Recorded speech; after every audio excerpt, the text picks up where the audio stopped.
welcome back to your weekly Power Rankings Drunken Draft Edition.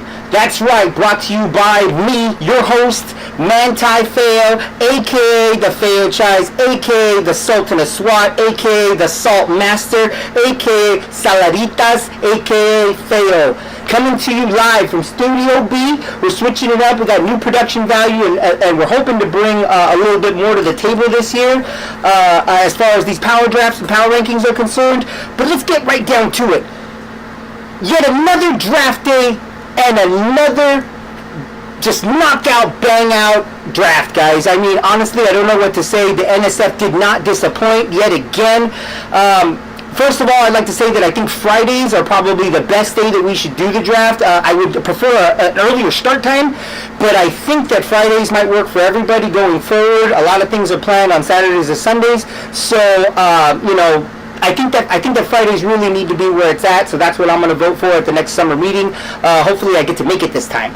Now, before I get to the power rankings, let me address the elephant in the room. And by elephant in the room, I mean the only guy that's as big as an elephant in this league now, and that's you, Skid Row. Now, listen. I know when he entered the room, everybody was looking at me. Everybody was looking to see how I react. You know what I mean? What's Phil going to say? You know, I really don't have much to say about this. Outside the league, Skid Row and myself, I made my peace. We've talked about it, and there's a lot of things that that don't need to be said. However, now you've entered into a new realm. This is the NSF league. I don't think you're fucking prepared for where this is going to go. So, first of all, I'd like to say that before I drop the salt, because we're going kosher this year. Before I drop the salt, I just want to say that Hands, I'm sorry, but I have to put you as my side bitch for a second and hold off over here, because I got to drop the mic right now and put out a challenge to Skid Row. You're going to be my hate week this year. So it's going to be me versus you, Fail versus Mas Fail. Let's see who comes out on top. Because I'm telling you, brother, right now, if you don't bring it, if you can't come to this league with something original, I'm telling you right now, not only are you going to cost yourself, but you're going to cost our league commissioner, because he fucking vouched for you. Why wouldn't have? So, it will be Fail versus Mas Fail. I'm not really concerned. I want you to do me a favor and keep skipping your dentist appointments. Keep all those regular checkups off to the side, because now that you're here, I really am validated as not the ugliest guy in the league. So thank you very much. I appreciate that.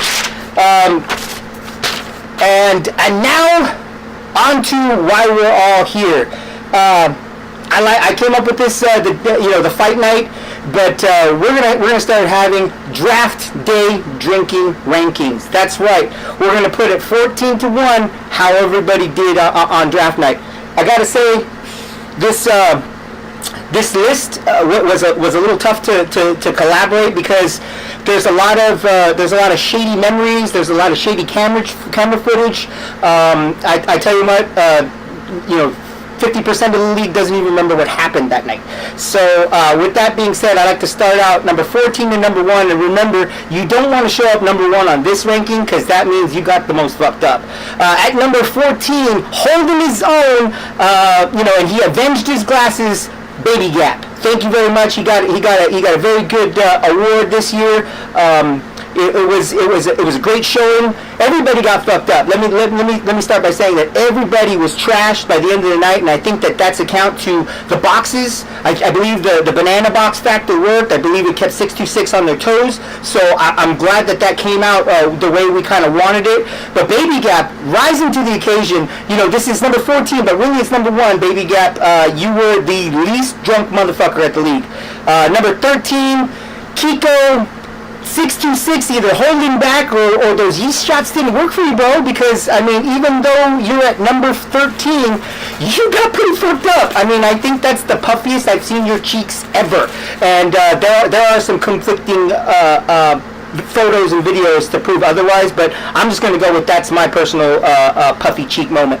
Number 12, 323 repping Rata. You know, I'm trying not to be biased, but Rata, you know, he was beating fools up at the end of the draft. He wasn't too drunk, he wasn't falling asleep, and he wasn't throwing up. As a matter of fact, I didn't even see Rata hit the yak tree. So I gotta believe that him, you know, in this bottom three right there, that's my top three as far as getting out of the draft with your, you know, with your dignity. Number 11, another 323 number, Princess. Princess held his own this year. You know, he hiked up those those stockings and really came to bring it. And you know, maybe not with his team, but with his drinking. You know, I think all the leagues that all the teams that we got so far, not one of them is worth the mountain of salt. And I'm telling you right now, it's going to take these last 6 picks that we got in order to form these teams into something like viable, because everything is looking like garbage except for the guys that kind of reached, and we all know how that happened at the end of the night. Number 10, I put myself, Fail, much improved to last year. We all know that I was the first one to pass out. I think the sun was still up when I passed out. I'm not going to mention what happened afterwards, but there was some revenge that was taking place this last week, so hands, I got you. So I put myself at number 10. Number 9, Stuntcock. Oh my God, this guy is the big red Russian. Honestly, I wouldn't invite him out to drinking ever again, because not only could he drink me out of the under the table, but I'm telling you right now, this guy could drink himself out of life situations. That was an impressive showing. The only reason he didn't go to the top was because of the red face he had at the end of the night, and we knew he was just like out of it. But you know, give him much respect for taking all those shots and all those beers for Negro. Number 8, I have Fat Parrot. He actually lasted. Unlike in his sex life, he lasted all the way to the end. I believe he was one of the ones that was still standing. So, you know, much improved, very impressive showing for Fat Parrot. Thank you so much. Handlebars, I don't really like saying much about you because, you know, I still hate you from last year. So, but I gave you number 7. I mean, I tried to be nice. So you round out the bottom, or would be the top of this whole drinking ranking. Let's get to the bottom 6, or the bottom bitches of this league. At number 6, coming in with the second time at the yak tree, trying to do it to keep himself alive, but it didn't really help.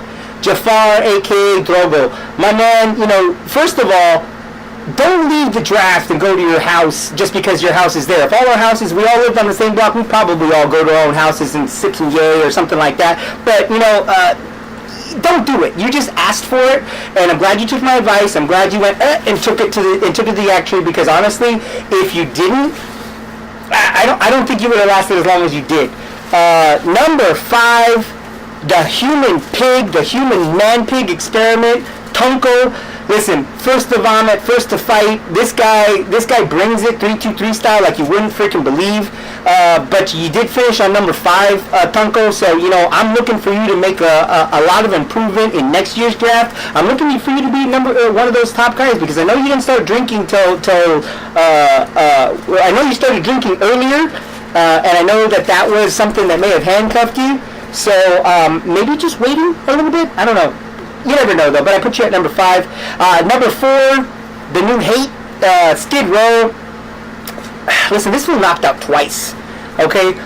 Once on the benches, and then twice in Jafar's house. And I think he was looking for a new place to nest, because that's how crazy this motherfucker is. I mean, there's pictures of him with the freaking with his suitcase all left out. So I mean, you know, Skid Row, you passed out twice. That's a double foul. I'm sure the commissioner will come down hard next year. That's if you make it this year. I mean, who knows if you even have enough money to put up the fee next year? Because there ain't gonna be no you know, bringing it down. It's $200, bitch. Bring it. Number 3, Palmelo Muerta, aka the old man, aka Dead Dick. Bro, between the penalties and all the beers you had to drink, you had no chance. You had no chance of being in the bottom in this particular ranking. I mean, really, I feel bad for you. I know there was probably you that made the mess in Marco's upstairs bathroom, but you know, since there's no evidence, I can't prove it. But I'm pretty sure it was you with the tinkle tinkle all over the floor. Number 2, Mr. Oh God, Mr. Manos, hands. finally showed up, bro. Thank you. I'm so happy. Round of applause for Hans. Thank you so much. I know you were afraid of the boxes. You finally drank like a man for once and not holding up a drink, and then switching it out for water later. Thank you, Hans. Next year, I know that you're gonna take it easy a little bit because you don't want the same thing to happen. But there will be some people waiting just in case it does. And then last but not least, honestly, until he showed up in the group me today, I wasn't really even sure this guy was alive. La Bamba, first of all, rookies don't need to come to this draft without kind of a preordained idea of what's going to happen. And your friends can only tell you so much.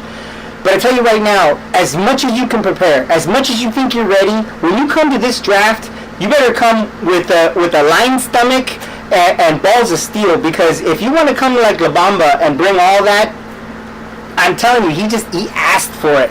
And I really feel bad for him. I really feel bad for anybody that falls asleep outside on the floor in their own vomit. I mean, it's not the way you want your fantasy draft to end. At the same time, it's what makes our NFL draft, the NSF, what it is. I'm telling you, this is part of the drama. This is part of the intrigue. This is part of what it is.